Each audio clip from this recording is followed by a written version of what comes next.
What's going on, everyone? Welcome on into a live Cleveland Browns report. Matthew Peterson here, feeling on top of the world, feeling on top of the collegiate sports mountain. I'm not going to be humble about it. I'm not going to be shy about it. Winning the Natty yesterday was awesome. I mean, just my first collegiate national championship experience. It was fantastic. For those of you living under a rock, Tennessee took down Texas A&M in Game 3 of the College World Series. My first national championship experience for a collegiate team, and I'm on top of the world right now. I have been walking around with a smile on my face, having that big you-know-what energy in the locker room. It's been great. So I'm going to make it a little bit about me to start the show, and if you ever win a Natty, you should do the same for the next few days. I highly recommend it. In fact, I'll take it one step further and say, as some of you may know, I host trivia every single Tuesday night at a bar here in Dallas where Chat Sports is headquartered, and Dallas, Texas has a lot of Aggie fans. Trace, do you want to guess what question number 1 for trivia is tonight? Who did the Tennessee Volunteers beat? I'm just going to ask who won it because I want to hear Tennessee, right? I want the Volunteers to be said. Is the last question, who did Tennessee beat? That's not the last question, but that is one of the questions.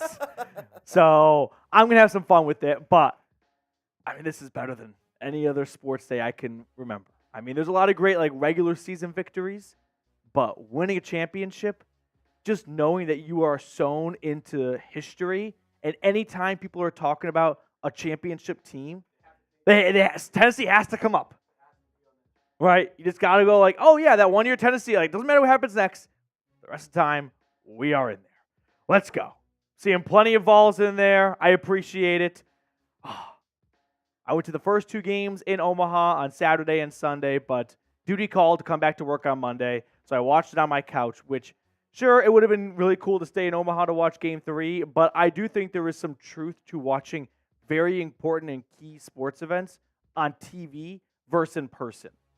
I might be the only one that feels this way, but watching an important sporting event in person is great for the memories, but not great in the moment for absorbing what's happening because you don't learn as much like you do during the TV broadcast with injury updates and stats and just stuff like that. So it was awesome. That's just the only thing that can come to my mind right now. Just it feels like I was on the diamond, which is the kind of most crazy thing that fans can kind of talk themselves into. But go Vols, baby. We got a super chat rolling in from James Harper before the show even started. Everyone starts spamming James in the chat. Subscribed last April. Don't think I've missed but maybe a handful of videos. Thank you for all of your time and hard work. New position at work so I can now watch every live show. Sub for dubs. Let's effing go Browns. James, you are quickly rising the ranks of legends at the Browns Report. I mean, we talk and joke about how some of these super chats are like a great first play of the football game or something like that. But James Harper, he's no longer just a one-trick pony on the first play from the line of scrimmage. This is a consistent force for all 4 quarters. And I'm excited to see the attitude James brings to this upcoming season because it's going to be nasty. James, go Brownies, dude. We got a few more super chats rolling in. Cool guy called Zone. Wow. This might be Cool Guy Called Zone's first ever super chat. So big ups to Cool Guy right now. He's always supporting everyone else that super chats. So go show him the same love he has shown everyone else for a long time now on the channel. I might as well be on the MVP board, right? Thanks forever providing us with quick content during my dog days. During my dog days are great. Also, when do you think you'll do your second Browns record prediction? Cool Guy, first off, I'll add you to the MVP board in just a moment once I finish answering your question. But I'll say thank you to you for watching for so many months now. I know you've been an OG here at the channel. I love what I do, but it's mostly because I see some of the same names and faces in the chat, and that might sound cliche, and that might sound like I'm just feeding you guys a line of BS, but it's not cliche, and it's not a line of BS. It is very true, and there's a lot of great things about my job. Watching football is definitely one of them, but another one is hanging out with the same cast and crew every single Tuesday, Friday, and every single comment section of a video. So, Cool Guy, shout out to you. I sure hope that you can make it when we have our Browns Report get-together meet and greet August 1. It's a Thursday around 12 p.m. somewhere in Cleveland. Location is TBD, but I would love for everyone watching to come out and drop by and say hello.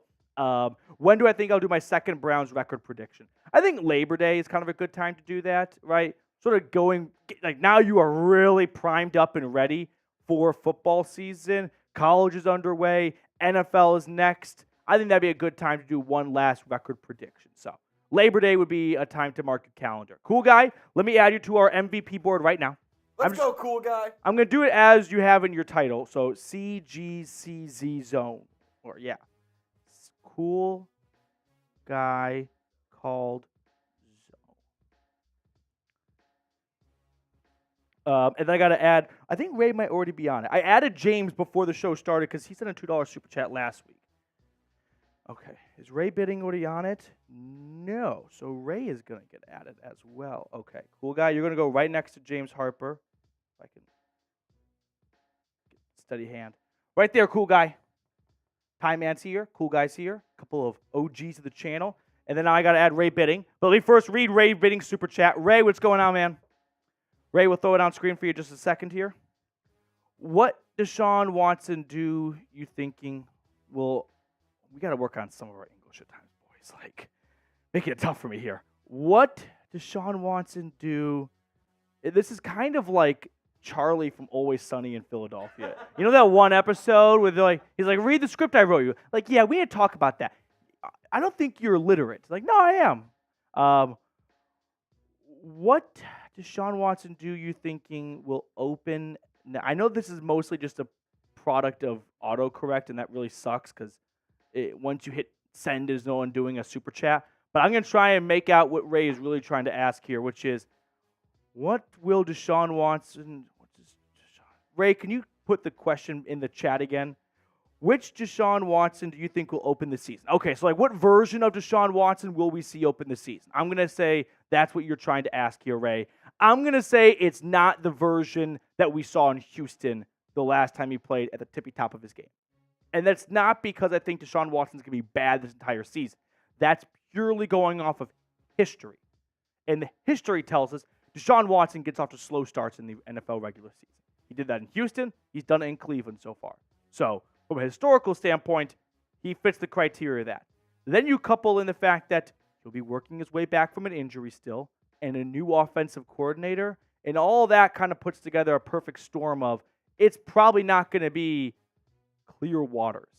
I don't think it's going to be too turbulent, but it's going to be choppy. There's going to be some chop in there, right? I don't think it's going to be as bad as like Wolf of Wall Street, like, can we get to Monaco? We'll probably lose a couple of glasses. There'll be some chop. A couple of glasses, that's fine. I don't think the Italian Navy SEALs are going to have to come rescue Deshaun Watson, but I don't think it's going to be a 3-touchdown, 350-yard performance week 1. So, Ray, I appreciate your question. Let me toss you on our MVP board. Ray Bidding, ladies and gentlemen. Mac, I also added you to the board before the show started, so I'll show you where your name as well. Where your name is as well. Ray Bidding. Also, Ray sent a couple of super thanks on a few videos ago, so we're going to give him a shout out on, I think, tomorrow's episode. Ray, I'm going to try and work around the elf. Ray Bidding, right there. And then, Mac, you're right above him, too.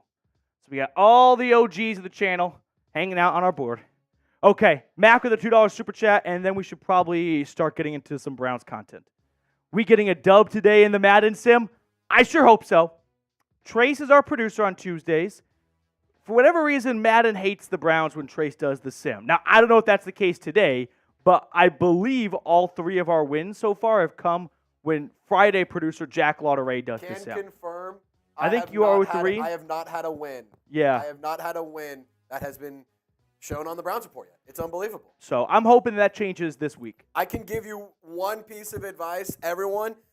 You're not going to want to go anywhere for this stream. I promise you this. Ooh, he didn't even tell me that when he walked out of the, I say the Madden studio. It's not a studio. It's a room with a PS5 in it. There's not like John Madden's like, hologram in there like. No, we have the turduckens, intro clips yeah. always going on repeat. Okay. Christopher Stofira, we'll get to your super chat in just a second here. I don't know why, but YouTube's having some issues with the live poll. It's not working. But Who do you want to win more in your lifetime? Or I guess next. Let's do next. The Browns or your favorite college football team? And I'm not going to be upset if you say your favorite college football team, because if you attend, and I hate to pick on Trace for this, if you attend a school like the University of Arkansas, they're not perennial college football powerhouses. I literally was going to say I would rather have a CFB. I've seen my team win a Super Bowl. I will never see my team win a national championship. Super Bowl, you got a 1 in 32 chance of the worst. Like you just national championship's hard. Yeah, that is hard to win. Now, if you're a fan of the Buckeyes, which I think a good chunk of our audience is, I can see why you'd entertain the Cleveland Browns because one, you've gotten a natty from Ohio State. And two, they're probably more likely to get to the top of the mountain more than the Browns are, especially with how loaded they are this year. So Robert says the Browns, Ray says the Browns, Christopher, Time Lord, Steven Hart, Ghostface, Cool Guy. Everyone's taking the Browns. I am proud of everyone because that's my answer as well. Well, that's my answer for you guys on the show. Like, would I turn down Tennessee winning a college football national championship? No. But as the host of the Cleveland Browns Report, like, it would be badass if the Browns won a Super Bowl. So I am in a little bit of a sticky, like, business versus personal decision here, but I'll just say yes to all the above and be a coward. Tim going with the Maple Leafs. Okay. I don't know how we got to the Maple Leafs, but so be it. Chris, Petey, you're awesome. You are on the ball about Browns and providing us info and keeping us up to date. Thank you, Browns fans rule. Christopher, you're awesome, dude. Thank you for always tuning into our content. I hope you're enjoying everything we put out during the dog days of the offseason because this is low tide right now. When training camp gets here, start to get some more content, get some actual football being played, some news, some rumors, and then before you know it, the regular season's here and we're off and running. So I can't wait for that, but I do love everyone that sticks with me during the slow portion of the offseason. Joshua Miller with a $5 super chat. 2 questions. What is the best move and biggest mistake this offseason?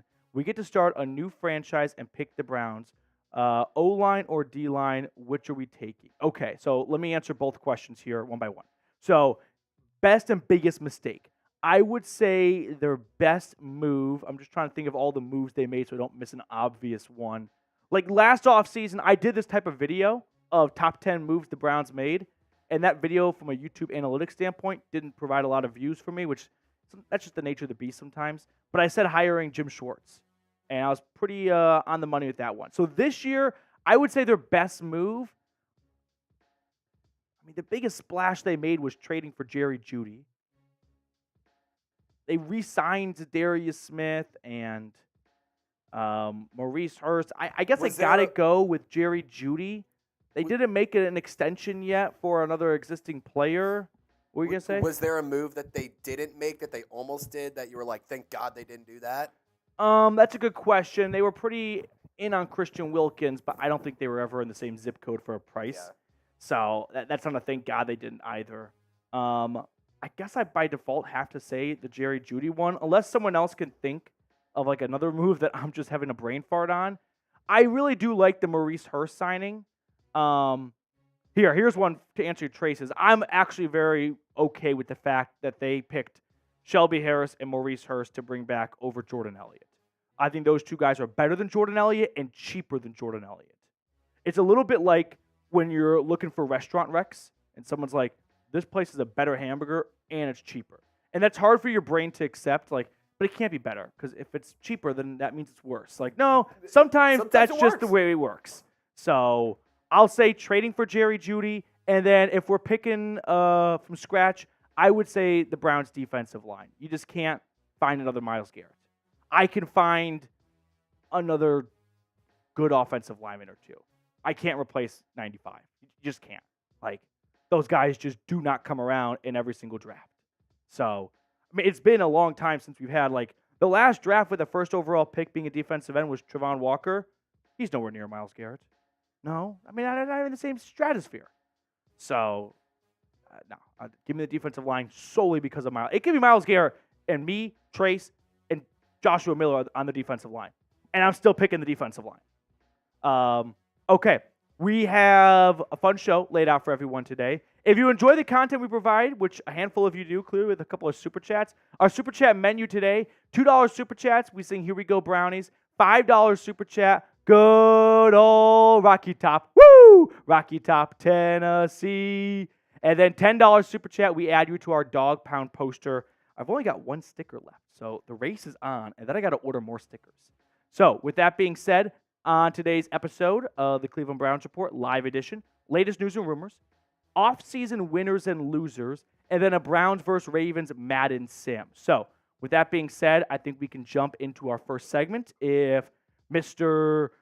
Trace is ready. I saw Night Fright was in the chat. Good to see you, man. I feel like it's been a little while. Karen Phillips is here, so a couple of the OGs of the channel coming out of the woodworks here at the end of June. Yep, don't tell a lot of Ray. All right, are we ready to rock and roll? All right, let me take a sip of my water. That works. Yep, okay, here we go. 3, 2, 1. Before we jump into today's show and talk about a potential veteran cornerback signing, it's pretty obvious that I'm on cloud 9 right now with my Volunteers winning the Natty. So, who do you want to win more? Cleveland Browns or your favorite college football team? I don't think there is a right or wrong answer for this. I do think what team you're a fan of for college is very important. If you happen to be a Browns and Alabama fan, you should pick the Browns. If you happen to be a Browns and Rutgers fan, I don't understand maybe why you pick Rutgers.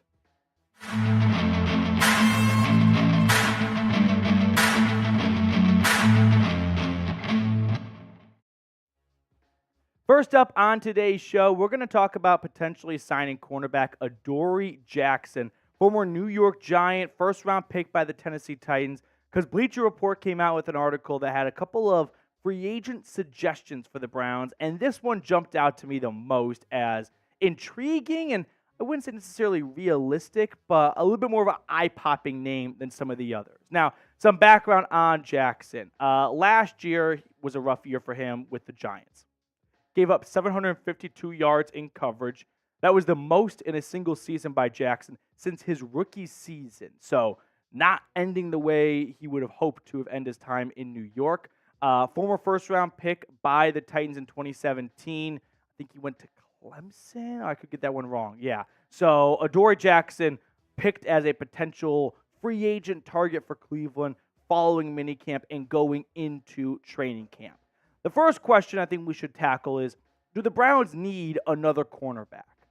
This is a cornerback room that's got 3 definitive starters, and so you would think Adoree Jackson would want to go somewhere where he could start.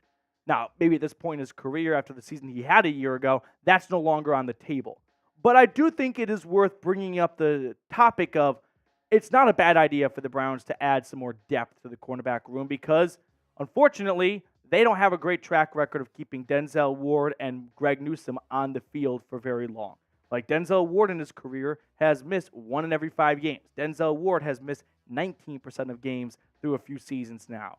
Now, Martin Emerson has been available every single game. The one game he has missed in his career was Week 18 last year against the Bengals when they sat everyone at the end of the season.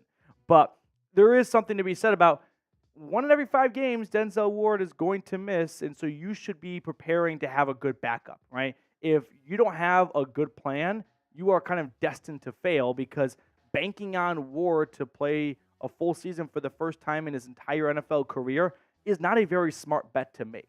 So could Adoree Jackson be a worthy veteran addition? Like we just saw that depth chart. I like Cam Mitchell, 5th-round pick last year out of Northwestern. If you caught that 1 pick 6 against the Seahawks, the Browns, a very different season, but whatever. However, I think that the Browns could be interested in maybe adding a veteran corner because they really value the cornerback position. They use a 1st-round pick on it with Greg Newsome. They followed up the next year by going to get Martin Emerson with their 1st pick in the 2022 NFL draft. Like, they invested in Denzel Ward. They believe cornerback is one of the most important positions in the football field, and they're going to continually invest in it. So I could see Adoree Jackson being someone that catches the Browns' eyes because he does have a ton of experience, right? You can look at his career PFF ranks. It was rough last season, to say the least. He ranked 117th out of 127 qualifying cornerbacks. Now, up until then, he had been one of the better corners in the NFL. 31st in 2022, 15th in 2021. In 2019, 8th. He didn't play enough games to register a ranking in 2020. In 2018, 27. Like, there is one outlier here, and it's not all the good seasons. It's the one bad year. Now, maybe he is just getting old and he's just a bit washed at this point in his career, or maybe it was just Adoree Jackson was not a good fit for the New York Giants defense last year, which was kind of an absolute dumpster fire with Wink Martindale and the Giants just not being on the same page, like philosophy-wise and schematic-wise. Like, those two were just never on the same book, let alone the same page. So maybe that's why we see Adoree Jackson take a major regression year, and the Browns feel like, you know what, that's a guy that still has some good football left in him, and we could really use some solid depth because we know that at some point we are likely going to need a backup to start for us at this position. Now, here's what Christopher Knox from Bleacher Report had to say about this idea. He could also add value with his special teams experience. While the 28-year-old didn't see much time on special teams last season, he has returned 56 punts and 27 kickoffs in his pro career. Now, I will buy the idea of signing a guy like Adoree Jackson, who's not going to cost you that much at his age and the way he played last year, just to bring some more depth into the cornerback room. But I am not going to entertain the idea of, plus the special teams bonus here. No, don't do that, Christopher. I know, believe me, I know it's tough to kind of find content during the dog days of the offseason, June, July, to talk about. Believe me, I understand that. But let's not just make stuff up here. Like, you're not adding special teams with Adoree Jackson, okay? The guy has played 53 snaps on special teams since the pandemic started. Like, he has not been a special teamer in a long time. He was at the start of his career, like a lot of rookies are, but no, when he is getting closer to 30 years old, that is not the time to try and milk some special teams juice out of a guy who has 53 career special team snaps since 2020.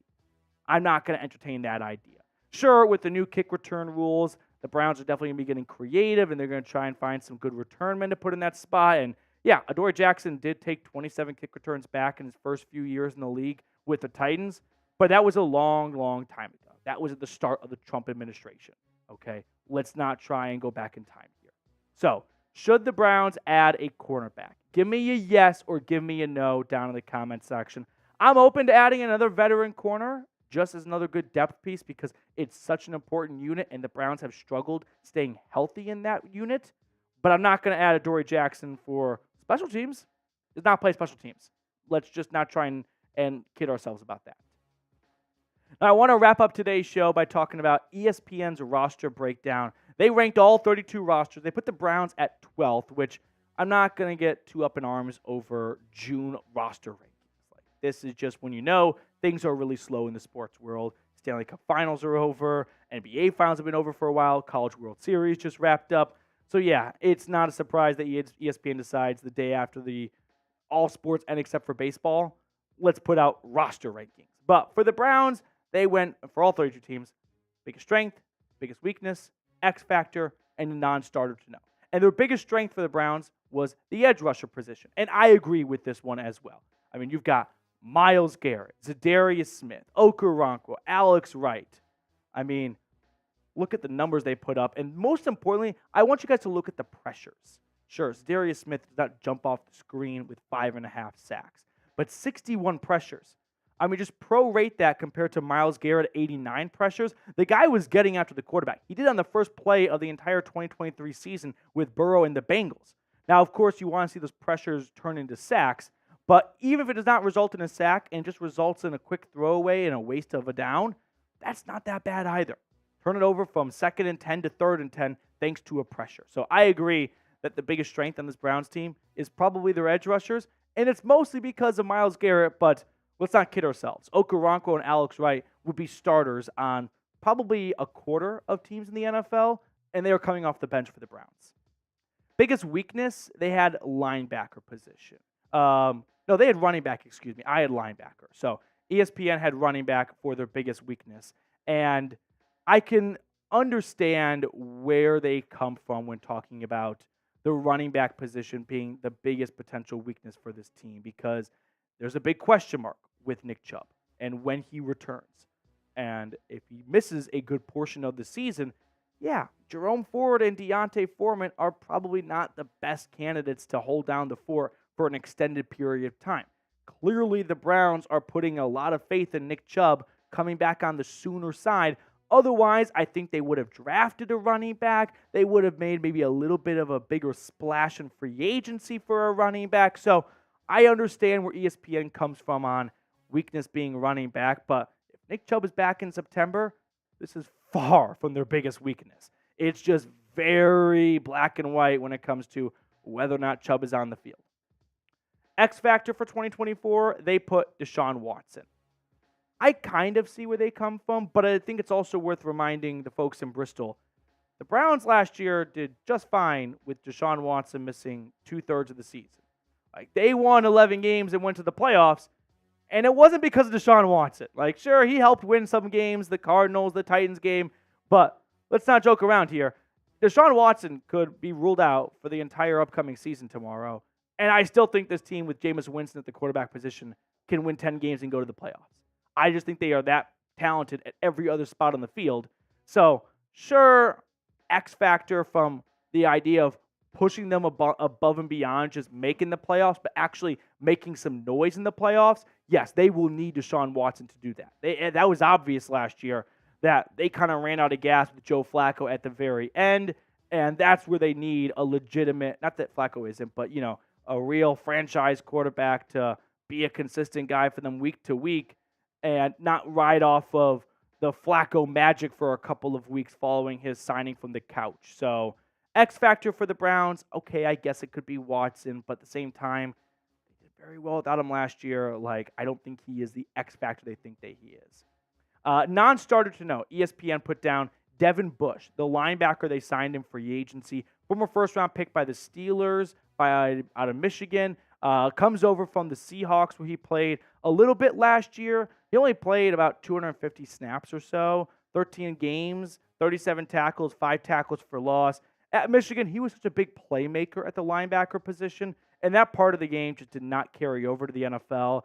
The takeaways, the forced fumbles, the sacks, the interceptions, those have disappeared the last 2 seasons for him. But the Browns don't need Devin Bush to be some big playmaking linebacker. They've got Myles Garrett, Darius Smith, Denzel Ward. Like, they got enough playmakers elsewhere. They need Devin Bush to come in on 3rd and 3 and stop the run. That's his job this year. And if he can do that job and he can prove that in training camp and preseason, the Browns linebacker core will be okay. If he can't, we're going to have a bit of a problem. Non-starter to know for me, and then the rest of my roster breakdown compared to what ESPN had. My biggest strength for the Browns, edge rusher. I agree with ESPN. Myles Garrett by himself makes it the best room in the entire roster. Biggest weakness, I went with linebacker because I love JOK, but JOK for the first time was able to stay healthy last year. Let's find out if there's a pattern to that or if that was kind of a one-off thing. Jordan Hicks, I think, is an adequate run stopper. I don't think when he's healthy and Anthony Walker's healthy, he's better than Walker, but the best ability is availability. And then Devin Bush, I do have concerns about. So I'd go with linebacker because I also think Nick Chubb is going to be back a lot sooner than ESPN believes. My X factor, I guess I put Watson because I just really couldn't think of a better X factor for this team. Like, they are very well-rounded. Like, you look at this entire roster, find me a free agent on the street that would start over any guy on this roster at the moment. So I know I kind of poo-pooed ESPN for Watson, and I kind of just fell the same trap that they did, but man, if Watson can deliver this year, we're talking about more than just making the playoffs, winning in the playoffs, going far. That's where Watson has to take this team. Not just making it, but once you get to the big dance, staying in the dance.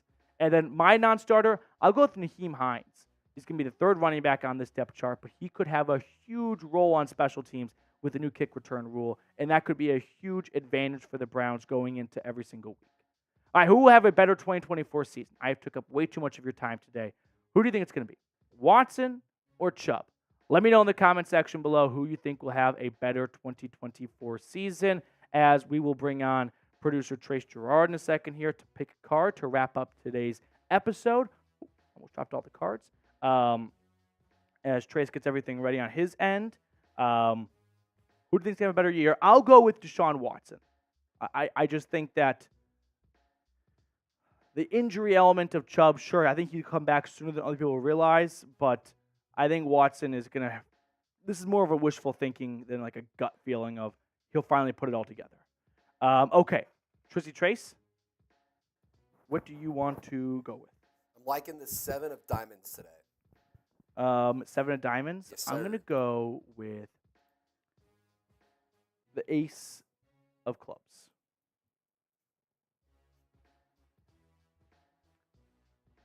8 of spades. 8 of spades. I see Christopher put 9 of spades. That's the closest one in the live chat right now. Kathy had 8 of hearts. That will do it for us on today's show. Thank you guys so much for tuning in. We will sign off, and we will see you all later. All right.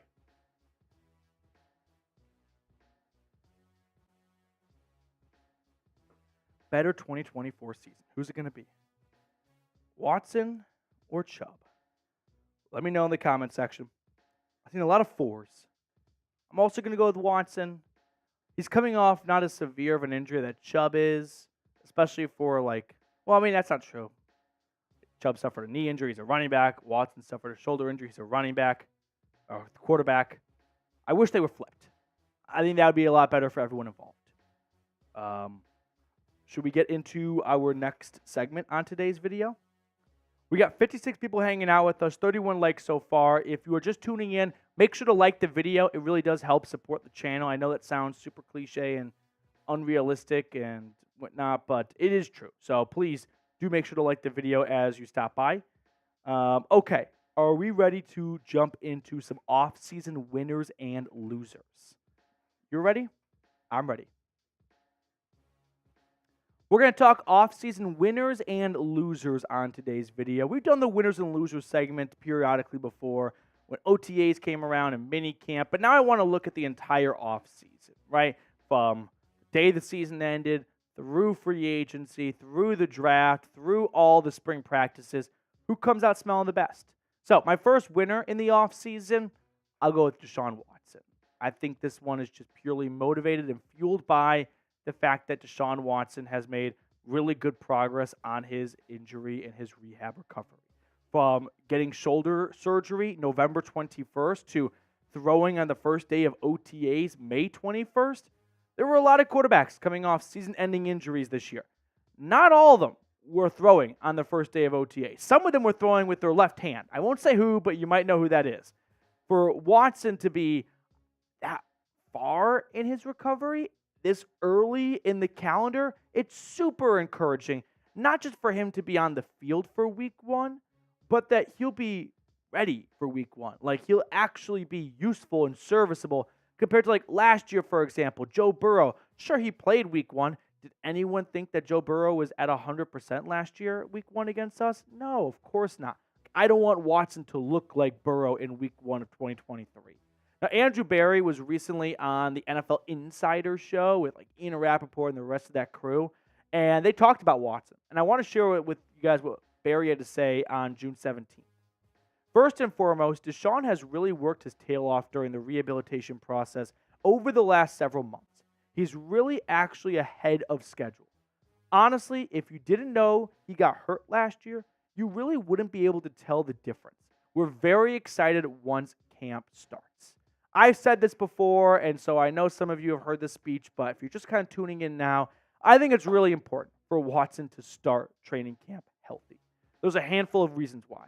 One, he's got a new offensive coordinator in Ken Dorsey. I don't want him to fall behind in the new offensive install and start playing catch-up and have that bleed into the regular season. There's already going to be a little bit of growing pains with the new play caller potentially and just a new OC altogether, but I want to limit the damage as much as possible. Next, from a historical standpoint, Watson has gotten off to slow starts in his NFL career. Look at his career stats in the first 4 games of the season of his entire NFL career put together versus the following 4 games of his entire NFL career. I mean, the guy's 7-12 in his first 4 games of his career versus 12-5 in games 5 through 8. Touchdowns up, interceptions, like, he has been much better in games 5 through 8 versus games 1 through 4. And he's played in more games 1 through 4 than 5 through 8. So in order to curb as much of that slowness that Watson has to starting the year, getting him out there for the first day of training camp, I think, can only help. Now, one question I do want to ask everyone here, and we've asked it before, but I always love to get everyone's opinion on these things. Who do you think will have a better 2024 season? Deshaun Watson or Russell Wilson? It is peak sports analyst quarterback ranking season, where the Colin Cowards of the world put out their quarterback rankings, and all of them have Deshaun Watson somewhere between like 17 and 25. And a lot of them have him right behind Russell Wilson. I'm picking Deshaun Watson this season. I want to know who you're picking below. Now, my first loser is someone that I feel like I have been picking on throughout much of the spring, and I don't have a vendetta against Siaki Ika, but I do feel like a lot of the actions the Browns have made this offseason have not gone in Siaki Ika's favor. So I don't come at this through the angle of like, I dislike Ika as a player. I'm just simply sharing what the Browns have done and how I don't believe that's beneficial to Ika and his growth on this team. Because you look at the Browns' defensive line, Shelby Harris, Jordan Elliott, Maurice Hurst, 3 of the 4 rotating defensive tackles were free agents this offseason. The Browns brought back 2 of them, despite having Siaki Ika, previous third-round pick from the draft before, in the farm system, waiting to come up on the scene and replace one of those guys.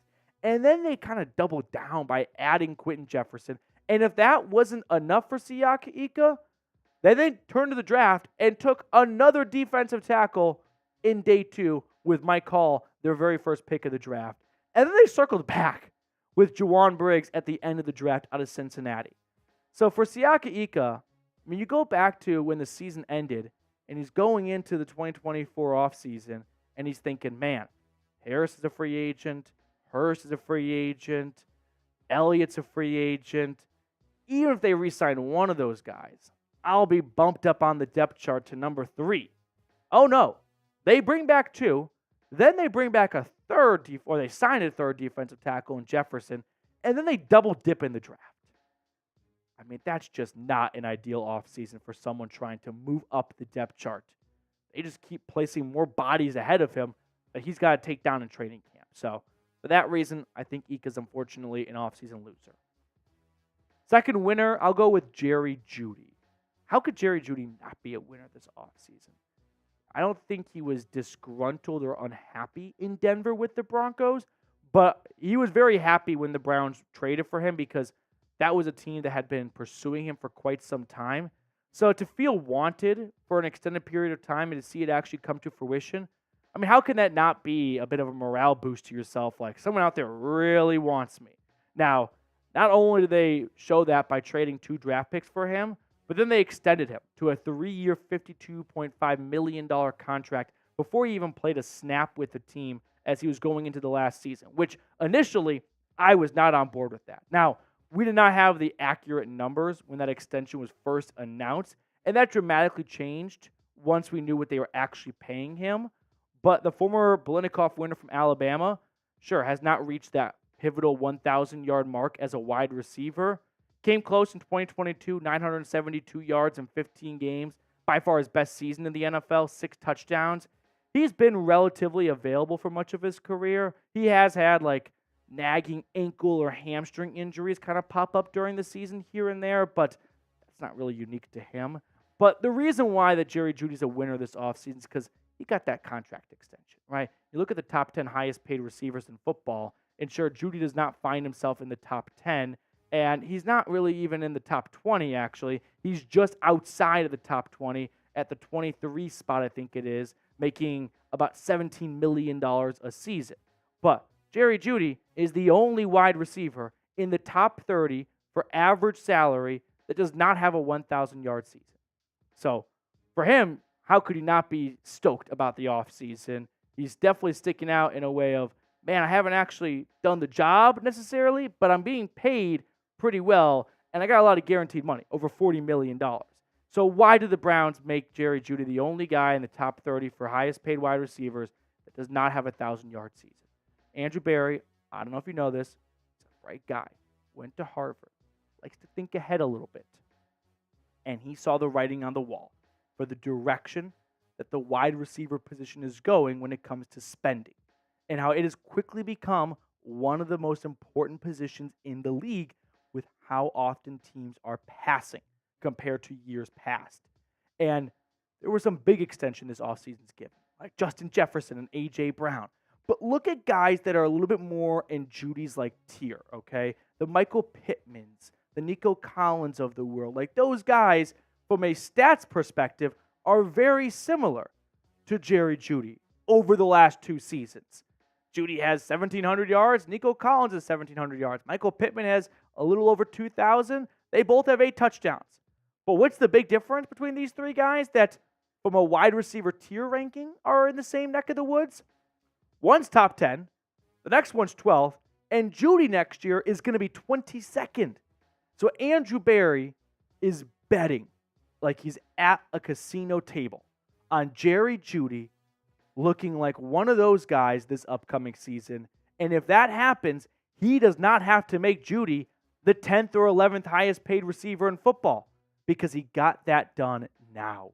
Now, of course, if Jeudy does not live up to the billing, then this will be a massive overpay. But this is the roll of the dice Andrew Berry is making. He is hoping Jerry Jeudy outperforms expectations and he gets ahead of that contract now and doesn't have to give a huge contract out next offseason when he's a free agent. And from Judy's perspective, the guy just got $40 million put into his bank account. Hard not to sign the dotted line when you haven't had a 1,000-yard season yet. So it's a win-win in my eyes for every party here. Now, before we look at our next winner or loser, I was looking at the analytics for the month of June. It's been a slow burn here at the Cleveland Browns Report. My bosses remind me of that every other day. So let's take down the Ravens rundown in subscribers this month. If you have not subscribed to the channel yet, please go ahead and do so. And let's make sure we take down the Ravens rundown and start the year off on the right foot. My second loser is Amari Cooper. And I don't like putting Amari Cooper here, but it's hard not to acknowledge the fact that Jerry Jeudy getting that extension may have been a bit of a wall for Cooper to get his. So if Judy's a winner, well, that might mean Cooper's a loser because they, as NFL teams, budget a certain amount of cap space to every single room on a roster, quarterback, running back, wide receiver. And a big chunk of that pie for the wide receivers just went to Jerry Jeudy. And there may not be enough for Amari Cooper. Now, the latest reports on the holdout, this came from Brad Stainbrook at the Orange and Brown Report, that the Browns and Amari Cooper and his agent are not stuck on a salary. The Browns are happy to give Amari Cooper a raise. They're happy to give him a 1-year contract extension. But Cooper is looking for 2 years, maybe even 3 years. And that's where the two teams are not on the same page. The Browns have no problem giving Amari Cooper more money for 2024. Cooper wants more years added on to his deal. He just turned 30 years old. He wants some commitment for the last couple of, prime years of his NFL career. And the Browns, at the moment, are not on board with that. So we'll see who wins this stalemate, most likely by if an extension is made. Is it a 1-year extension? Is it just a salary boost for this year? And if so, the Browns won that Cold War. If Amari Cooper gets a 2-year contract extension, Cooper won that Cold War. But the question, like I was talking about earlier, is did the Browns use their wide receiver budget on Jerry Jeudy over Amari Cooper? Browns may not have enough money to go around to feed all their wide receivers, and they got to pick and choose. And it makes you really wonder, I think maybe a good chunk of that went to Jerry Jeudy's $41 million guaranteed, and they don't have the space now to give Cooper what he's looking for the long term. Now, that may be true, but Andrew Berry, when he spoke to the media at the NFL owners meeting a few months ago, sure didn't sound like that. After extending Jerry Jeudy, he still said, look, Coop's a Pro Bowl caliber receiver. He's played really well for us the past 2 years. He's a strong presence in the locker room. We love him. So players like that, you want to make sure that you can retain as long as possible, and we'll work through all that at the appropriate times. Maybe Andrew Berry was just being kind and supportive of his number 1 wide receiver. Or maybe he really meant what he said about we're going to try and keep him for as long as possible. Or maybe he meant exactly that. They'll try, and they'll try to keep him as long as possible. And for them, as long could be until he's 31 years old. That might be the line in the sand for them. And the Browns feel like, no bad faith here, no lying. That's what we meant when we said as long as possible. Here's our effort. It's a 1-year extension, and that's as long as we want to see Amari Cooper under contract for.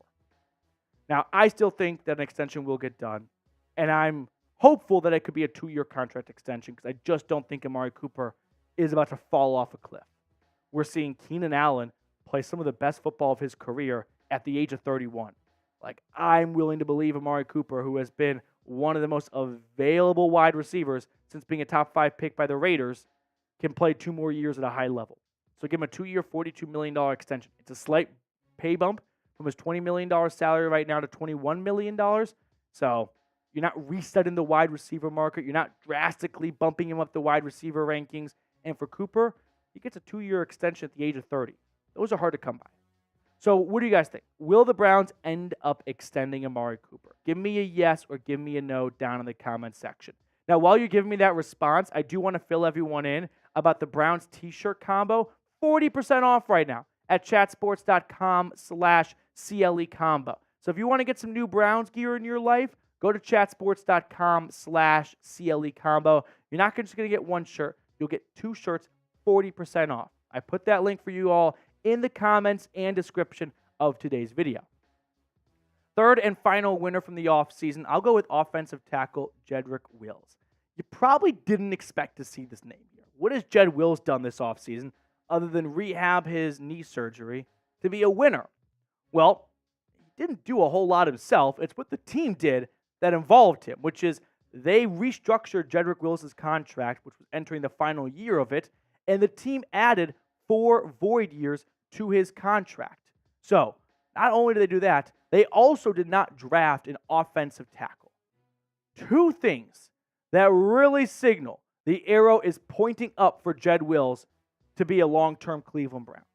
Adding the void years. That is a lot of contract mumbo-jumbo and the cap's a myth and it's fake. I get that. But the Browns added void years to Jerry Jeudy's contract. And then they quickly followed that up with an extension and filled those void years. Jed Wills currently has 4 void years added to his deal. The reason why teams do this is it allows them to spread out cap hits over a longer period of time, right? It lowers the tide for 2024, but raises slightly the tides of 2025, 6, 7, and 8. Now, you can either let those 4 void years go by where a portion of your salary cap, a portion of your pie that you get to spend on players is devoted to someone not on your roster, or you could extend him and still have a similar pie devoted to a player, but he's actually on your roster. It just doesn't make a lot of sense for a player entering the final year of his contract to slap on 4 void years and then let him walk after the season and have the next 4 years a portion of your salary cap going to a guy not on your team. Where, like it or not, that cap space is already carved out for Jedrick Wills in the future. So would you rather have a dead cap? Or would you rather have a player actually on your team with that same cap hit or something similar to it? I think the Browns added those 4 void years because they plan on extending Jed Wills, who's going into the last year of his deal. Now, is that a great idea? That really should be answered by, was extending him or giving him void years a great idea? I don't think Jed Wills has shown us through 4 years he is worthy of a contract extension. At best, he has been a 50th percentile tackle in this league. He played very poorly to start the 2023 season. Then he really turned it around after the bye. And it was a bummer that he got injured in that Cardinals game because he was really starting to put together some good consecutive weeks of football. But you look at the career PFF ranks for Jed Wills here. 2023, 64th out of 81. 2022, we'll throw it on screen for you guys here. 2022, 56 out of 81. 2021, 52 out of 83. 2020, 57 out of 79. He's never been even a top half starter in the league. But it's just a numbers thing of like a, not even a numbers thing, it's more like a business thing. Why have cap space devoted to a guy who's not on your team when you can give him an extension and fill those years up that are already, it's done. Those years are already devoted to a Jed Wills cap hit, and he's not on your roster.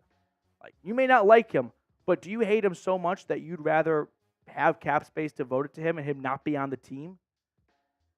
I don't think that's the case for Cleveland.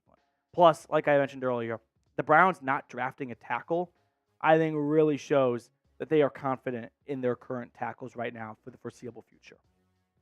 right, we'll bring on Trizzy Trace to pick a card. Trace, which card do you want to go with?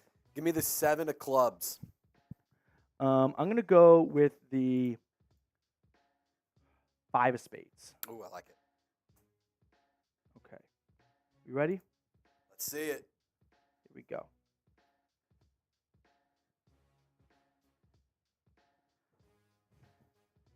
5 of hearts. Ooh, That's tough.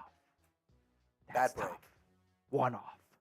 All right. That will do it for us on today's episode. Thank you guys so much for tuning in. If you enjoyed our content, hit me up on Twitter at Matthew Petey. I'm always talking Brownies over there. Joshua Miller with a $2 super chat. Can we afford both Cooper and JOK beyond 2024? Yes. Like, you can do that. It's not physically impossible. I say physically, it's not even like impossible by the books to get it done, but that does mean you are going to be reliant on your draft picks to have much larger roles. For example, it means you probably can't re-sign another defensive tackle like Quentin Jefferson or a Maurice Hurst or Shelby Harris. You need your Siaki Ika and Michael Halls to be starters because there's no reinforcements coming in free agency, right? It means you can't go out and sign a safety like Juan Thornhill if you Austin. Like, you have your current guys under contract, and you're going to need your draft picks to probably have bigger roles than the Browns have asked of their rookies the last few years. So, yes, you could get this done if wanted to. But do you want to then put so much stress on your draft picks to have big roles in their first and second year on the team? Like, you may know you have something in Siaki Ika or not. But if you make those extensions, you may know Ika's not a starter in this league, but you have no other choice. There's just no other better option at that price. Josh, appreciate your questions as always, dude. Throw in Will's as well to my previous question. Yeah, like, let me give you some more numbers here, Josh, because I want to give you the best answer possible. So when it comes to NFL salary cap stuff, there are 2 good websites for it, Over the Cap and Spotrac. I like Over the Cap for finding the best accurate numbers because it might sound strange that one website is inaccurate versus the other.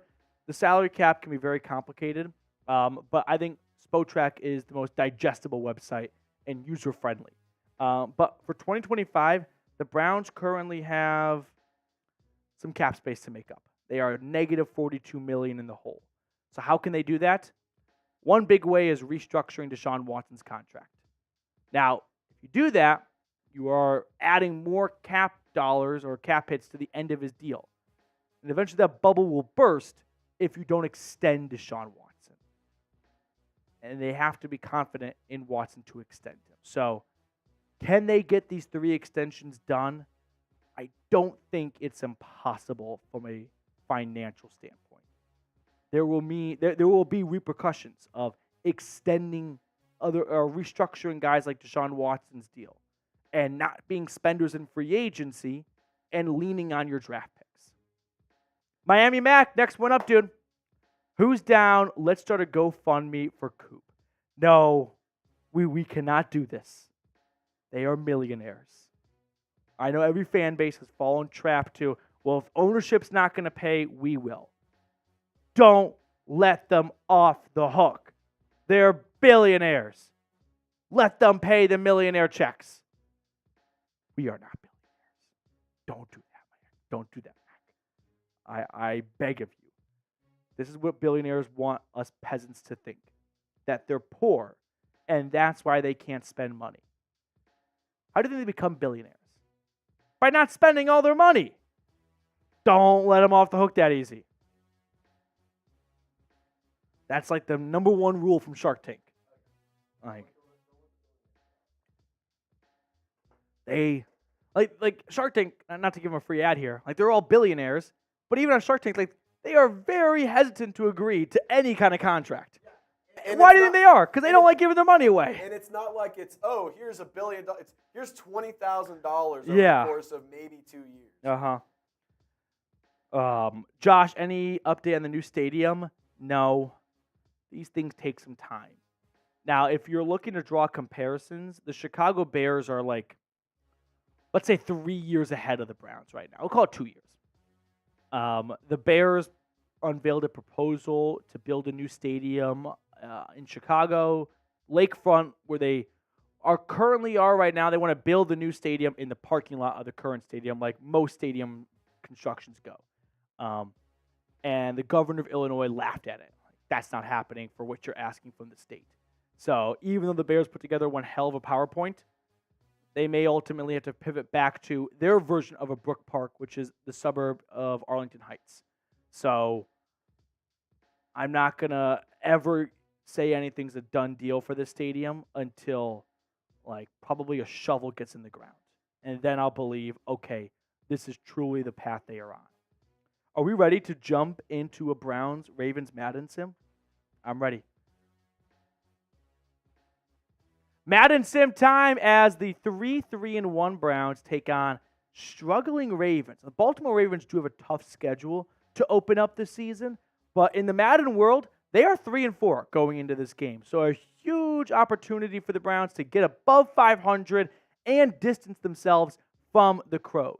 So who you got this season, Browns or Ravens? Let me know in the comment section who you've got for the upcoming year.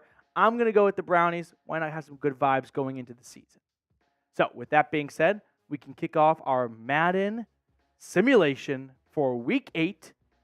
Cleveland Browns welcoming the Baltimore Ravens. Deshaun Watson and Lamar Jackson squaring off for the first time since Watson's final game on the field, where he led a 16-point, 15-point comeback against the Ravens. A perfect second half, a Dustin Hopkins field goal to win it. And this time, Browns are at home. Let's go. Not going to have a tie. I swear to God, if there's a second tie, back-to-back weeks, going to have a temper tantrum. That looks actually a little bit like Harbaugh. We'll take it. The Madden designers for coaches, not the best. All right. Watson's getting everyone fired up. It is mid-October, and they are not dressed like it. So there's some warm weather by the lake. Yeah, I'll get some hardos out here with no sleeves. Who you got? Browns versus Ravens. Let me know as we get set for kickoff. It will be the Ravens to start the game with the football, and the Browns will get the ball to begin the second half. Remember, where this is Madden 24 with Madden 25 rosters, which means that they don't have the new kickoff rule in just yet. Okay, let's go, boys. I don't know why Madden does such a theatrical, build up here. I know. It's 10 minutes of, getting ready for kickoff. There's no way special teams will get that much airtime. So, Corey Bojorquez will kick it off to start the game. And we are live from Cleveland Browns Stadium. Return across the 10 to the 20. And stopped at the 25-ish yard line. So Lamar will have average starting field position against a Browns defense that has been so inconsistent this year, so Jekyll and Hyde-esque, great against bad quarterbacks, not the best against good quarterbacks, which means I am terrified for what Lamar Jackson could do against this Browns defense. But hopefully that trend ends today at home in front of the dog pound.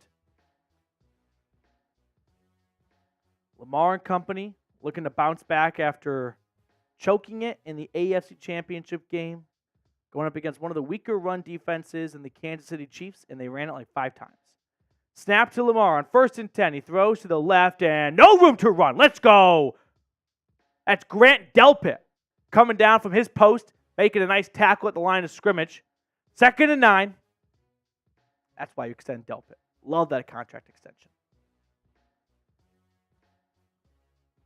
2nd and 9. We've got Lamar in the gun from his own 28. Snap to number 8. Pressure, pressure. It's a screen. It's a good one. It's a first down. Just about. Yes, it is indeed. For Derrick Henry. Yeah, get used to this. This is what Madden's good for in the summer, though. It's a nice reminder of where people went in the offseason and their New Jersey numbers. 22 on the Ravens. Huh? Oh, crap. That's Derrick Henry. 1st and 10. Out towards the Cleveland 40 in the pistol. Lamar takes the snap It's another run this time, and Henry will be stopped after a 5-yard gain. So 2 quick touches early for Tractor Cito as the Ravens are marching their way towards the middle of the field. Cleveland looking to put together a win to get him above 500 for the first time all year. Back in the pistol for Lamar. At his own 44. 2 straight runs for Henry. This one is stopped at the line of scrimmage. Let's go. 3rd and 3. Spam your threes. Garrett loves it. All over JOK's helmet. 3rd down. Let's go. Get off the field. In the pistol. Snap. Quarterback keeper. Damn it. Lamar uses his legs and he gets the first down. Did no one think the most mobile quarterback in the NFL might hold it? No. You all looked at him like he was Peyton Manning at the end of his career. They crossed the 50. 1st and 10, bad guys. Jackson once again in the pistol formation. Puts a man in motion. Flips it forward to him, and the Browns defense, I will say, is looking a lot sharper despite a couple of first downs than previous games when it comes to stopping the run. Mo Hurst that time greeting the ball carrier for no gain. 2nd and 10. Jackson in the gun.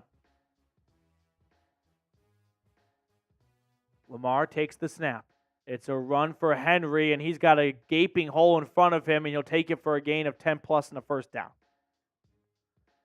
Just when I complimented the run defense, they're like, watch this, Petey. We're about to give up 12 yards. 1st and 10, the Ravens with Justin Tucker are definitely in comfortable field goal range with that last carry. Out to the 37, 38-yard line. Snap to Lamar, and he hands it off to Henry, who bounces off a tackle, and he picks up 5. 2nd down and medium. Stefanski can only watch from the sideline. Yeah. Roquan, no. Doe? I don't know who that was. Back in the pistol. Snap to Jackson. It's another run for Henry, and ooh, flag. I thought it would be a fumble sign. We have a holding on the offense. Holding. Okay. This is the break the Browns defense needed. It'll come on Rashad Bateman. And now, I don't know why Madden doesn't know the holding rules. It's not 2nd and 10. It should be 2nd and 15. If there's a holding call behind the line of scrimmage, it is automatically a 10-yard penalty. Incomplete pass. The only times where it's not a 10-yard penalty is if it's down from the line of scrimmage. Not the case here. Like not just like a yard or two down, but way down the field as the guy's running 30, 40 yards from the line of scrimmage. 3rd and 10, Jackson surveying, going towards the end zone. Oh, crap. Oh, broke it up. Let's go. Emerson recovers. Lamar just let that duck hang in the air for a bit too long. Nice job, 23. Now the Ravens will be forced to kick a field goal. It'll be about a 55-yarder. 55-yarder from Tucker is good. No surprise, really. Although the Browns have quietly been a nuisance to Tucker the last few years. Like some blocked kicks along the way. Hasn't been as easy as it usually is for the former Longhorn. Ravens are on the board first, though. 3-0 bad guys, but the Browns defense doing a nice job there to limit the damage. All right, make sure to subscribe to the channel, by the way. Hit the sub button to get the best Browns content all off season long. Who else is doing Madden watch parties for you guys just to keep us through the dog days of the off season when all we've got is MLB and baseball all-star games? We are. Hit the sub button down below. Okay. Hopkins, I beg your pardon. Tucker kicks. Oh, don't even think about it. He minds like he heard me in his helmet. Okay, I can't run this one back. Too far back in the end zone. So now Watson and the offense will stroll on the field for the first time today. Oh, Time Man the Buckeyes here. I was a little worried because I hadn't seen Time Man all watch party long. It's very unlike him.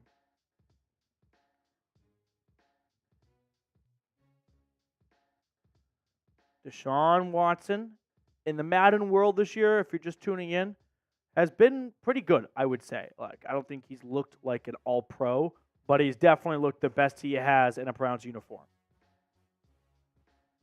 Watson under center for 1st and 10 from their own 25. Snap, drop back. Watson throws, and that is incomplete. I don't know if that was caught, intercepted, or incomplete.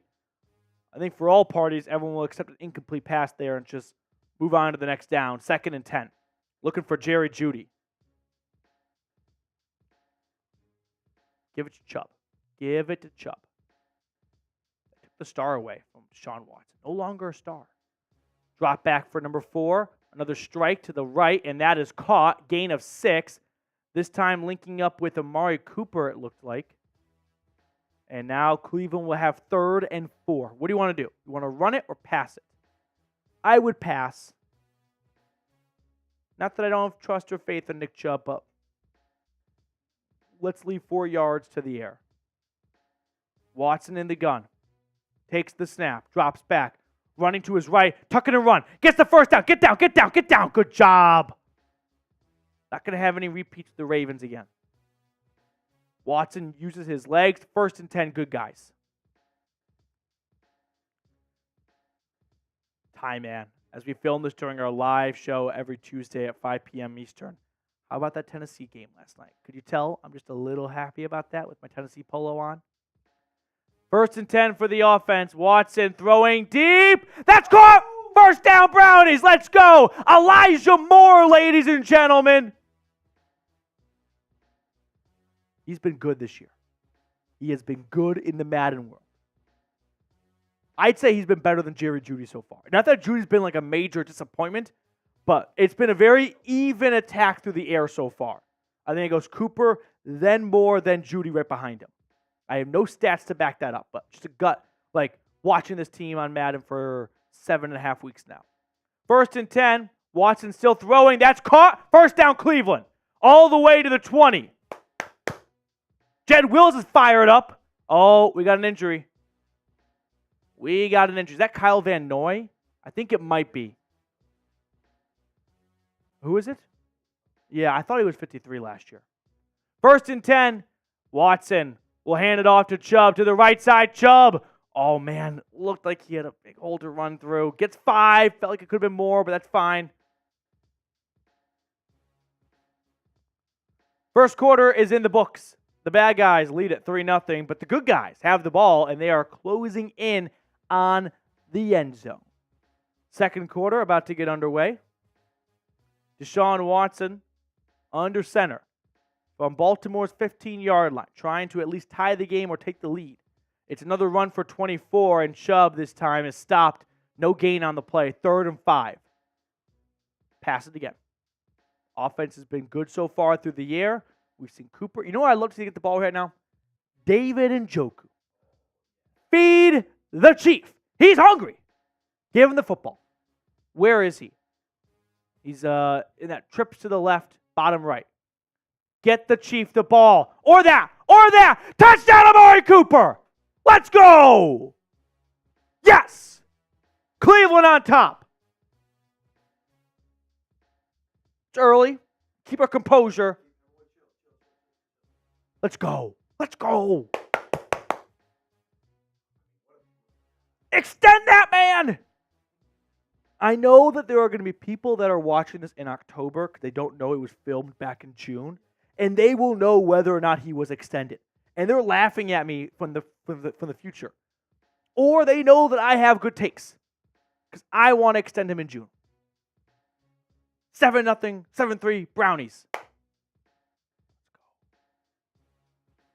Okay, before the Ravens get the ball back, make sure you get your hands on this awesome Browns t-shirt combo at chatsports.com/CLE combo. You're not going to get just one Browns t-shirt. You'll get 2, and it's 40% off. These deals, they can kind of come and go on Fanatics, but I don't want you guys to miss out on this awesome deal. So I put this link in the comments and description of today's video. Get your paws on it right now. Let's go Brownies. We are back for the resumption of the second quarter, I'm sorry. Bojorquez kicks it off. Return across the 10, out to the 20, and stop. Ball! Who got it? I think Brown football. They usually do this. They usually do slow-mo, I thought, when the team recovers it. Brown football, let's go! Ravens drop it on the kick return. Covered by the Brownies. I think Ronnie Hickman forced the fumble. Yes! Let's go. I want to step on their throats. I want to step on their fucking throats. No mercy. Deshaun, 1st and 10, to the end zone. Incomplete. I like that. That's the step on throat mentality. Come on, Brownies. Let's go. This is the kind of game where you start to turn the season around. This is a statement win if you get this. Okay, now you run it with Chubb. Get yourself a 3rd and manageable. Run it with Chubb. Run it. Damn. Better work. Watson throwing. Caught. Let's go. What do I know? David Njoku. That's what I said earlier, so I'm kind of half right. Feed the chief. 1st and goal. Now you run it with Chubb. Now you pound the rock with 24. Great throw. Just right on the money, right? If it's a little behind, that's picked off. A little in front, that's incomplete. Right on the money.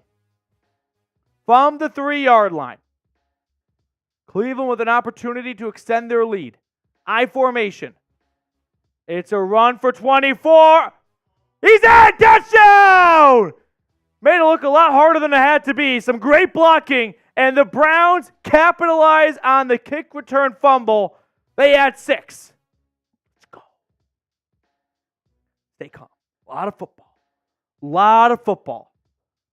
Like, I don't know why he ran right into the end zone. Like, go to the right.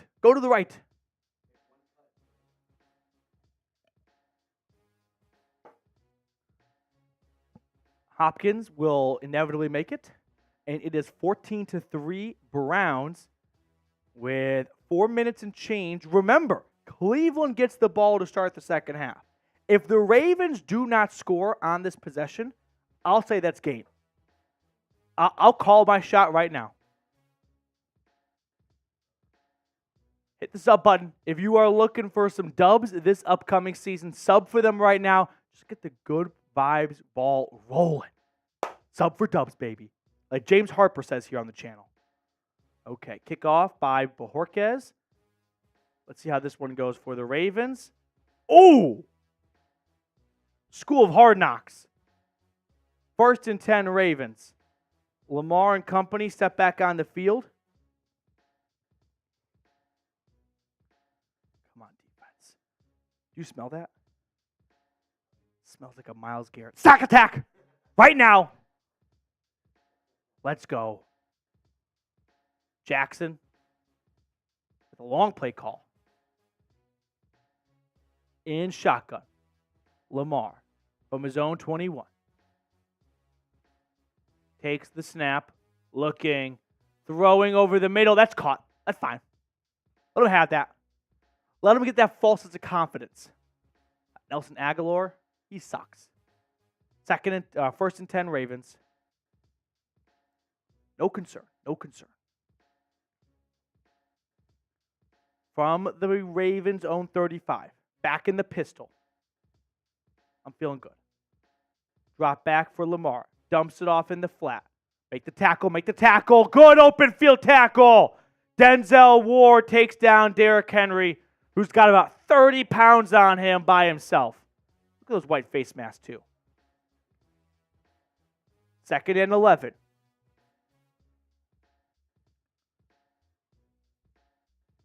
Lamar takes the snap. It's a play fake.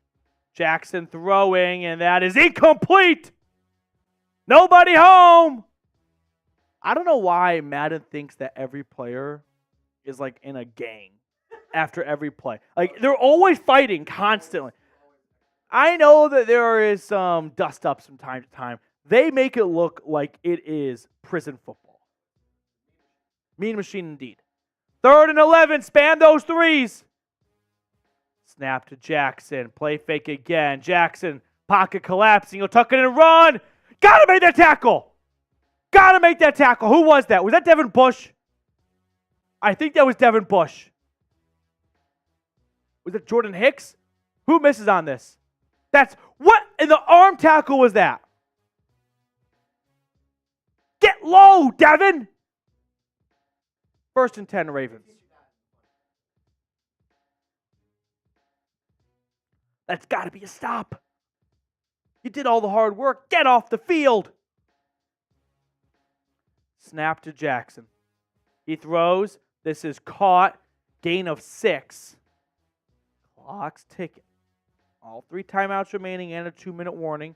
Ravens approaching midfield. We can give up a field goal here.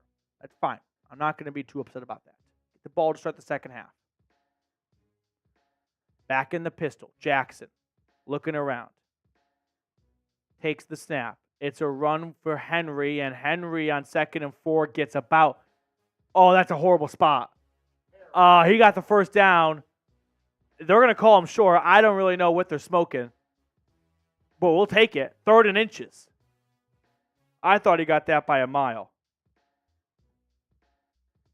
3rd and inches. 2-minute warning is here. Oh, they get off in time. And it's a quarterback keeper. Jackson will dance around a defender and get the first down. So 1st and 10 Ravens to start the 2-minute warning. Damn. He's tough to bring down. Dancing around back there. Got it off just in time. 3 timeouts. They're at Cleveland's 42. Back in shotgun. Lamar takes the snap. Drops back. Throws left side. Oh my goodness, that could have been picked.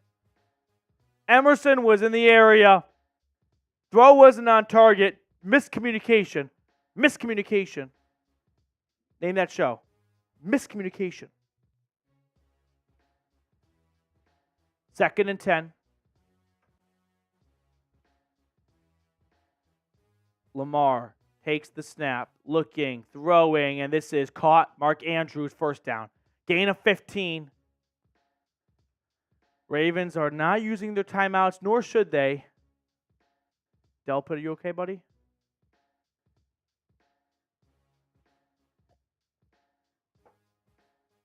All right.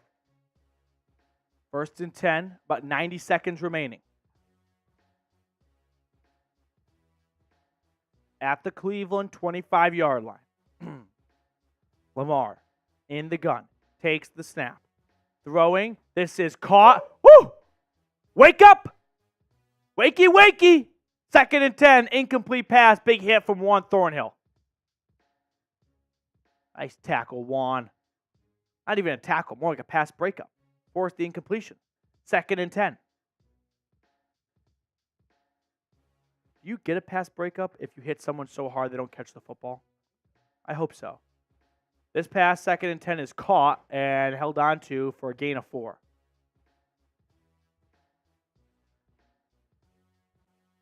Third and 6. Another weird sports rule I was thinking about.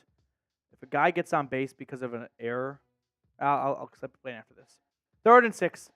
Snap to Lamar. Throws to his left. Flag. Incomplete pass. Decline it on the offense. Decline it. Please be on the offense. Holding. I think that's point of the offense. I hope he is. Yeah. Decline. Why would you accept it? It was incomplete. You were going to go off the field. Now they run more clock. Oh, if they pick up the first down here. Get him! Oh, that works out beautifully! That's why you accept it! They're out of field goal range! Timeout. Timeout, Kevin. Damn it! If they don't call a timeout. Good job, Zadarius. Timeout. I've seen the replay. Now call a timeout. They're not going to call a timeout. They're not going to call a timeout. Oh, my God. What are they doing? What the fuck? They're going to go for a 58-yard field goal.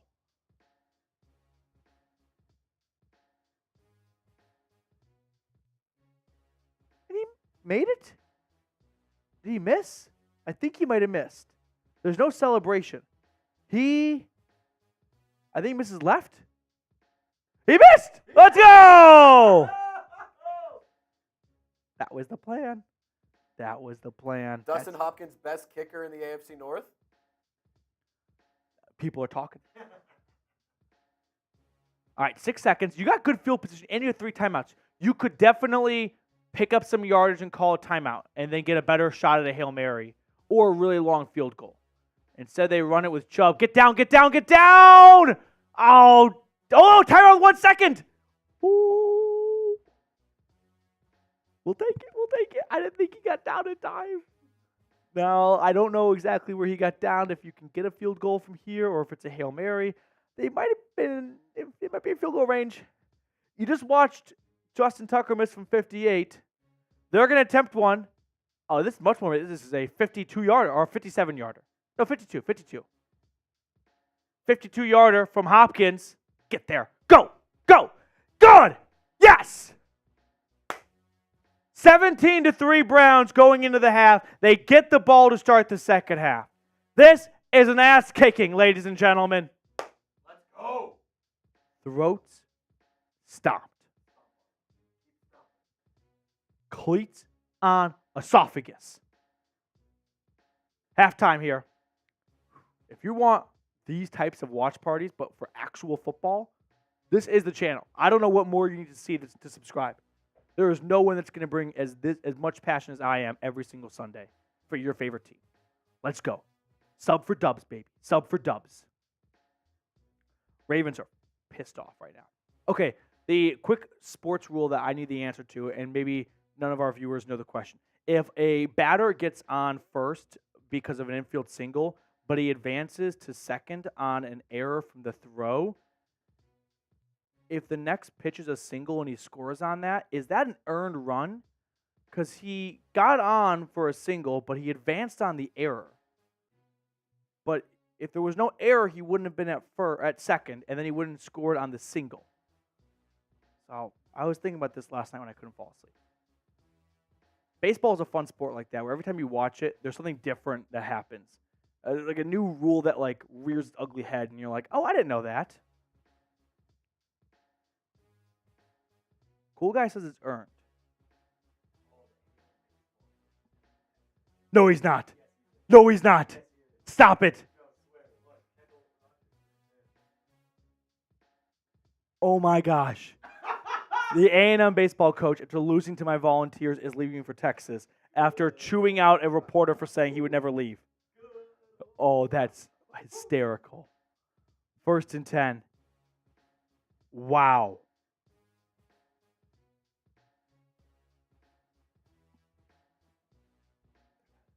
You sure you're not getting got?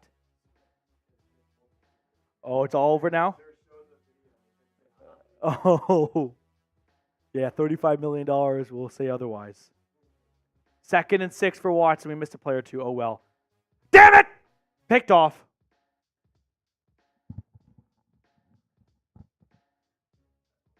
That's what you get for... We are playing with our food. We're talking about earned runs and Texas A&M baseball coach rumors. And I take my eye off the ball for 1 minute, and it's a pick. I didn't see who got it. I don't think it was Marlon Humphrey. Maybe it was Kyle Hamilton. He had the pick 6, yeah, against the Browns when they played in Baltimore last year, like on the 2nd or 3rd play of the game. He like batted it to himself and caught it. I don't remember if he scored a pick 6 on that or not, though. I think he did. Cannot believe he's leaving. Is Slack blowing up? 1st and 10. It's a keeper for Jackson. He's got green grass. Lamar gets a block. Lamar to the 10. Thrown down outside the 5. I'll give the Ravens credit. They're a well-run machine, and one of the things they're best at is capitalizing on the other team's mistake. Turn it over, they'll make you pay. 1st and goal, Baltimore. They're already at the 8.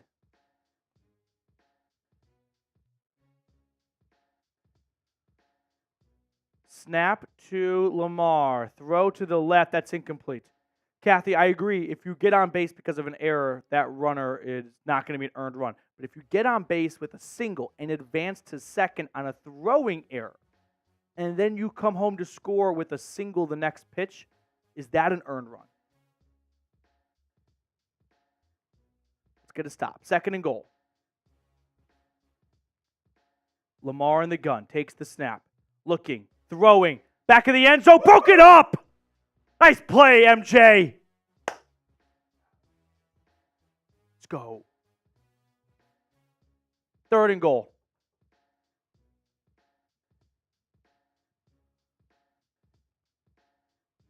Get a stop here. Keep him to a field goal. Lamar, empty set, takes the snap. Jackson throwing. Caught, touchdown. Wide open. No one near Mark. He's their best threat no matter where they are in the field. And you don't think to cover him in the red zone. Just no one near him. JOK starts to read Lamar's eyes, right? He starts to drift with the quarterback. And I don't know if it was a man, a zone, but someone's got to have eyes on 89 in the red zone.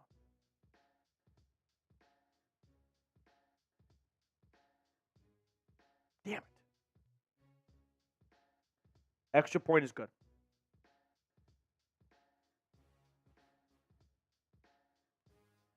All right, before we resume coverage, make sure you get yourself a Browns t-shirt combo, chatsports.com/CLE combo. If you want to get some more Browns shirts for the summer to wear, I know it's super hot out, and you want to still rep your favorite squad, chatsports.com/CLE combo. I put that link for these shirts in the comments and description of today's video.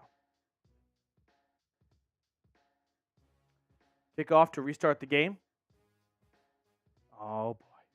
I'm not presented without commentary. Okay. We'll take it. So now you can't talk any kick return. That's yes, until you screwed up again. Yes. Which will be the next one. All right, 1st and 10. Come on, offense. Let's bounce back. Both teams have capitalized off turnovers.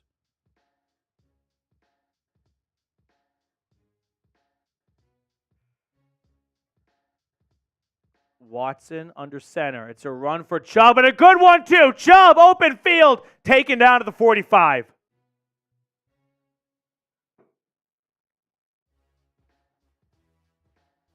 Cannot believe the Aggies coach left. He was so rude to that one reporter, who, by the way, was asking a pretty sassy question after losing the Natty. But still, he ended up being right. 1st and 10. Drop back. It's a run for Chubb, and Chubb picks up 5. He's got 50 yards. Why are they fighting after? Oh, look at him. He's head tapping him for a 5-yard gain. That's my RB1. Okay. Watson under center. They're at the 50. Halfway through the third quarter. Play fake. Watson unloading. Caught. First down. Cooper. Gain of 20. He's over 100 today. Nice throw from 4 to 2. You know what they say? 2 plus 4 equals 6.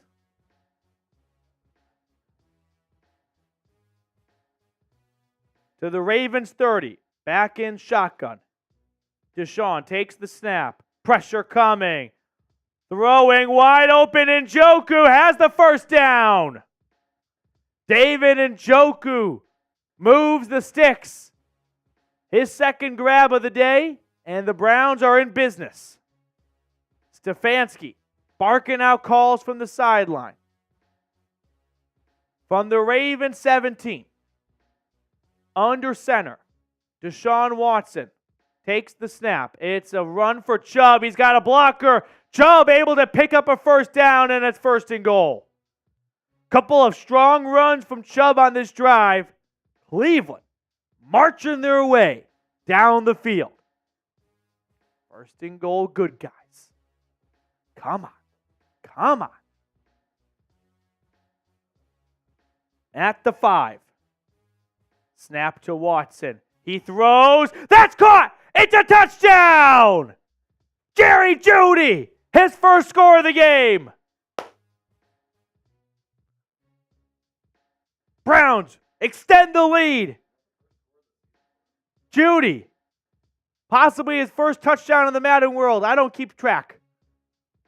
I think he scored in week 1 against the Cowboys.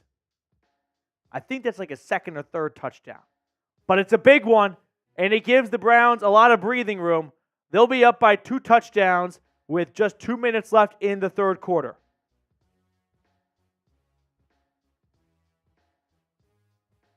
Tunnel vision enabled. Hell yeah, whatever that means. Touchdown Brownies. Hit the sub button. Let's get the good vibes going before the season even gets underway. Sub for dubs, baby. Let's go, Brownies. Is Slack blowing up now about it? Did they not? What?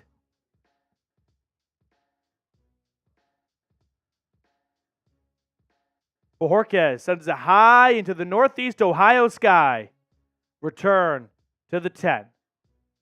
20. Not much further. Coverage unit all over that one. And Lamar has some work to do. Down 2 touchdowns in the third quarter. Come on, defense. This place will erupt if we get a Myles Garrett sack.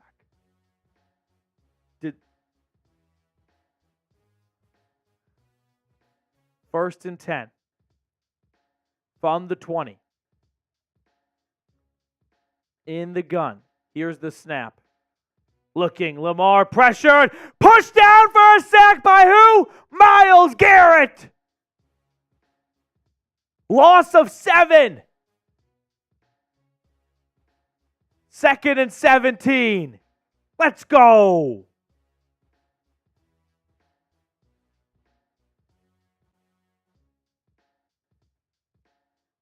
Backed up to their own 13. It's a run for Henry. There's not a lot of space to run. Minimal gain on the play. And boys and girls, ladies and gentlemen, that'll bring up third down.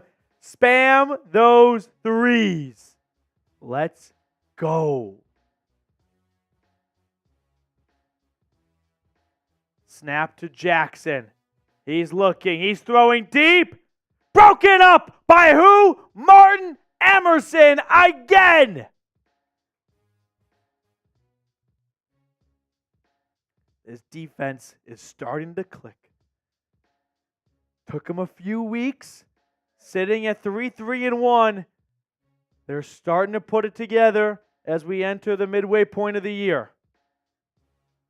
First punt of the day for the Ravens. Return out to midfield. Oh, boy, that looked violent. Zoinks. So, you know what the game plan here is? Run the football. Beat them physically, kill clock, defeat them mentally. Run the ball, Kevin. Run the football. In the gun at the 50-yard line. It's a run. Chubb able to spin around a tackle or 2. He picks up 3. Nice play by Chubb. Second and 7.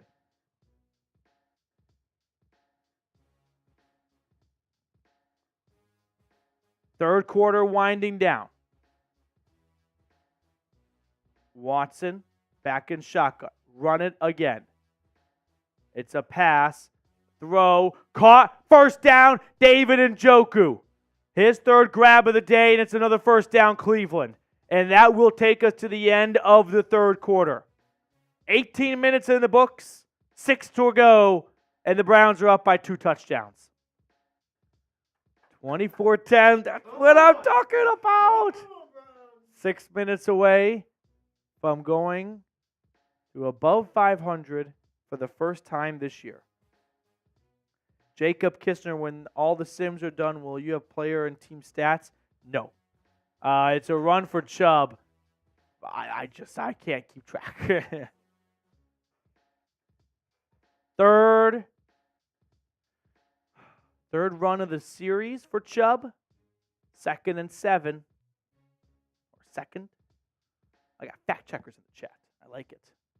Keep me on my toes. Empty set. I don't like this. I don't like this. Watson. That's why I don't like it. He's sacked. The only thing outside of a turnover that could give the Ravens some momentum is obviously a sack. Now you put yourself in a tough situation to either extend the drive and hold on to the ball, or do you run it, kill some clock, but likely punt? I think they're going to try and get all 14 yards here. Watson is looking. Watson's running with it. Get rid of it. Get rid of it. No, don't do that. I know I said get rid of it, but don't just throw it out of bounds. Now you stop the clock.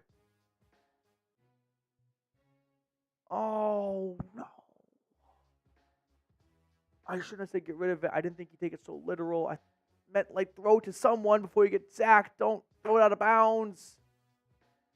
A sack is much better there. It bleeds 40 seconds off the clock. There's only 6 minutes in these games.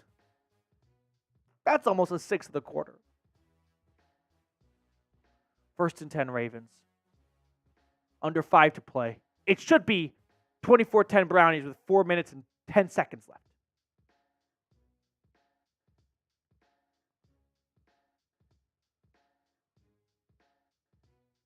Browns got a great defense. It's fine. It's fine. It's fine. It's no biggie. Yep. What are you doing when you're down 14 points? You run the football. That's the best play call. I mean, listen. Gain of 2. Oh, Henry's hurt. Those 2 yards are very valuable for the Ravens. I will make that trade. I will swap 30 seconds for 2 yards. I'll make that deal again, actually, if they'd like to accept it. Snap to Lamar. He throws. This is caught. I'll also take that deal. That's a 3-yard gain. Yes, that's a good deal. 3-yard gain, not as good as 2-yard gain, but still a good deal. You know what? I'll take it one step further. I'll give him 4 yards. I'll give him 4. Ooh, that's a good deal. 3rd and 5. 4 minutes to go. Tick, tick, tick, tick, tick. Lamar, shotgun snap. 4-man rush. He throws on the wheel route. That's caught. Derrick Henry.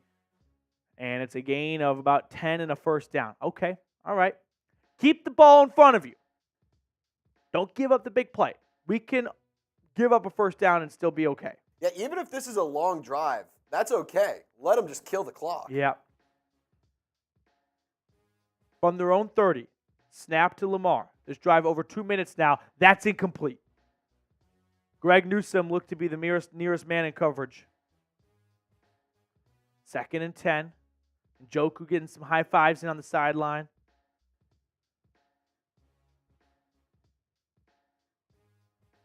We've got Lamar in the gun from his own 30. Takes the snap. He's throwing. That is caught, Mark Andrews. A gain of about 15 to 20 yards. And that will push the Ravens across midfield. Again, these are manageable losses. The clock is what my eyes are on right now. As we approach the 3-minute mark, the Ravens have all 3 timeouts and the 2-minute warning. Empty set. Snap to Lamar. He's looking. He's throwing, and that is caught and out of bounds for a gain of 4. In the NFL, the clock stops under 5 minutes in either half when the player gets out of bounds with the football. I saw Ronnie Hickman in. I don't quite know why, unless an injury happened. What's up? Under 5 minutes in the first and second half, if you run out of bounds, the clock will stop.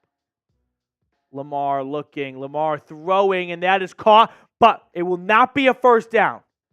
3rd and 1. Tick, tick, tick, tick, tick. About 2.5 to go.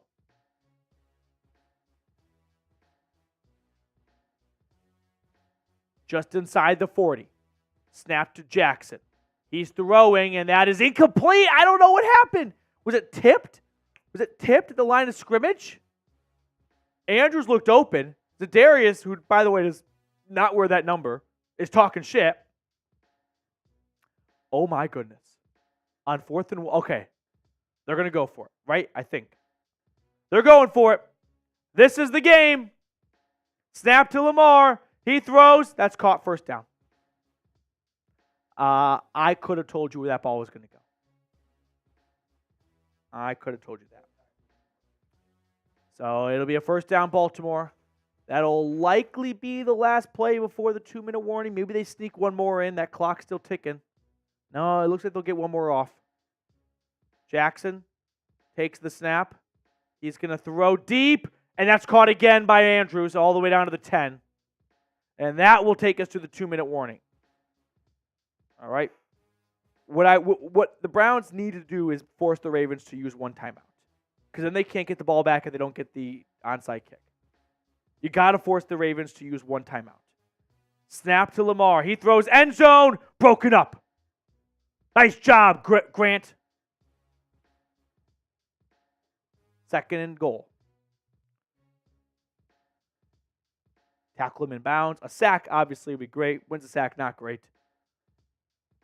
But that might force the Ravens to consider burning a timeout. Snap to Jackson. He's going to roll and throw, and this is caught. And this will be a minimal gain, and that'll bring up 3rd and goal.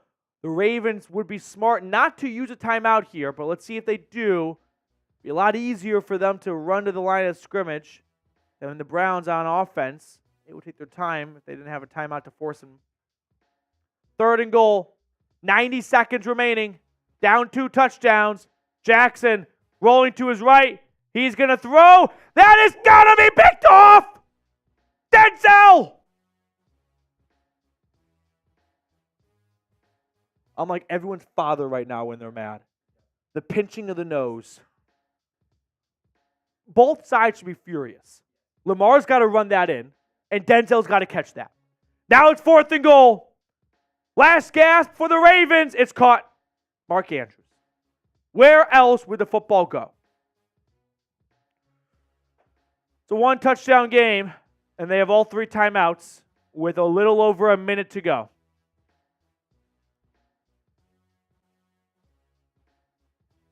If Watson doesn't throw that ball out of bounds, that's 40 seconds gone right now. Or a 1 timeout used by Baltimore. Now, the good news is the Ravens are still at the Browns' mercy. They need to recover an onside kick, and even then, they have to march down on the Browns' defense back-to-back drives. Nope. So I suspect an onside kick is looming. Oh, boy. Onside kick. Recovered. That's Ronnie Hickman. He has been flying around the field today. I don't think the Browns were in onside kick recovery mode that play. I don't know why Ronnie Hickman is the leading man on your hands team. But 3 timeouts still left for Baltimore, so they can force the Browns to punt. And best case scenario, the Ravens get the ball back with about 50 to 55 seconds. 1st, 2nd, and 3rd down would take about 5 seconds each. That's 15 seconds. And then the punt usually takes about 7 to 10 seconds. Maybe they can get it back with like a minute. But why am I talking about that? Just get the first down. 1st and 10 to run for Chubb. And Chubb is going to pick up most of the yardage required. 8 yards, 2nd and 2. I almost like him. Ravens call their first timeout. I almost like him not getting the first down there. Yeah, absolutely. Yeah. Yes, you're absolutely correct. Had you gotten the first down, the Ravens could call a timeout, and they could actually still get the ball back just with like 30 seconds. Now you force them to use a timeout there. Now you get the first down. It's a good football IQ by producer Trace. Now you get the first down. There you go. That's ball game.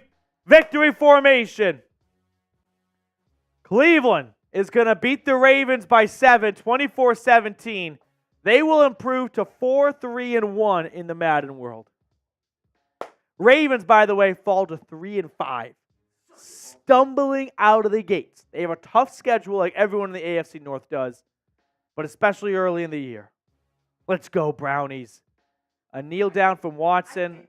Oh, it's the most pathetic thing in the world. Ravens burn their final timeout. I guess they could get the ball back with 10 seconds. No, I don't think they can. I guess they can. Power move, just go deep. 40 yards, gash them, just call it game. I guess only 30 yards. Here's the kneel down. And now you burn 40 seconds off. Oh, then you kneel it again. Third down, yeah. So, Cleveland will put this one on ice. Browns win. Spam your W's. Let's go. Great Madden win indeed, Josh. Excellent performance by the Browns. And this game is over. Thank you for everyone tuning in to another Browns Madden simulation. I hope you guys enjoy these like I do. They are fun to do, so if you enjoy it, feel free to like the video. We'd greatly appreciate it. But that will do it for us on today's Madden stream. Browns win it over the Ravens 24-17. They improve to 4-3-1 on the year. All right, Mr. Trace. Call it a show. Closing time indeed. Thank you to Mac, to James, to Ray, to everyone who super chatted. Appreciate everyone for going above and beyond. Josh included. Really, really appreciate. Oh, and Cool Guy, his first super chat too. You guys are awesome. For everyone that just tunes in, you're incredible too. I love you all. Go Brownies. 4-3-1. And go Vols.